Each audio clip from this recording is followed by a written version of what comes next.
And now to the trial of the alleged ringleader of the Feeding Our Future scandal. A lot of developments in the courtroom today. Fox 9's Rob Olson joins us now. He's been following this every step of the way. So, Rob, witnesses today claiming there is no question whether Aimee Bock knew about the fraud.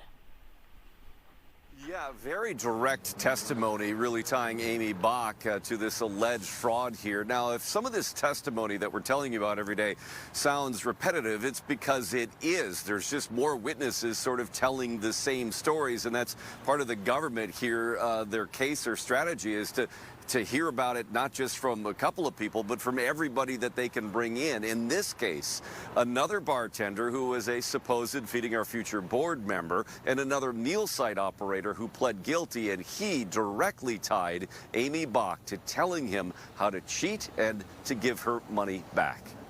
Mohammed Hussein is yet another witness who pled guilty to Feeding Our Future fraud, working with his wife Lula Lee, who testified 2 weeks ago at her restaurant in Faribault and said Feeding Our Future employees came there to recruit them.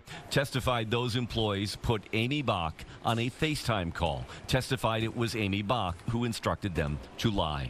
She was saying if you're doing 1,000 meals every day, you're going to get more money. You're going to get big check.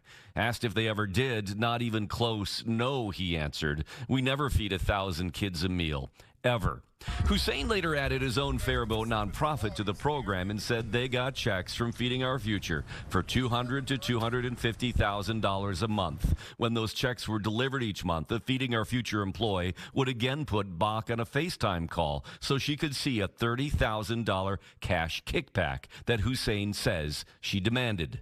Bock's attorney says the government cannot prove that those alleged FaceTime calls with Aimee Bock ever happened. Apple and the phone companies don't keep FaceTime call records. Also on the stand, another St. Paul bartender who knew Bock socially and was also listed as a Feeding Our Future board member, but testified that he really wasn't. John Senkler said, she told me she just needed names to start the organization and was going to dissolve the board once it got going. He was shown minutes of meetings he didn't attend or even know about. One said he made a motion about a management plan review update. Asked if he made that motion, he replied, I don't even know what a motion is. But no. Now, back to Mohammed Hussein again here for a second. He testified under cross-examination that he'd only talked to Aimee Bock in person one time, that he never talked to her on the phone, never exchanged any email with her. It was just these alleged FaceTime calls, which again, the defense attorney says the government cannot prove actually occurred. Now, there's no court on Friday, so this will pick up again Monday, and the prosecution expects to rest their case sometime likely next week. Live in Minneapolis, Rob Olson, Fox 9.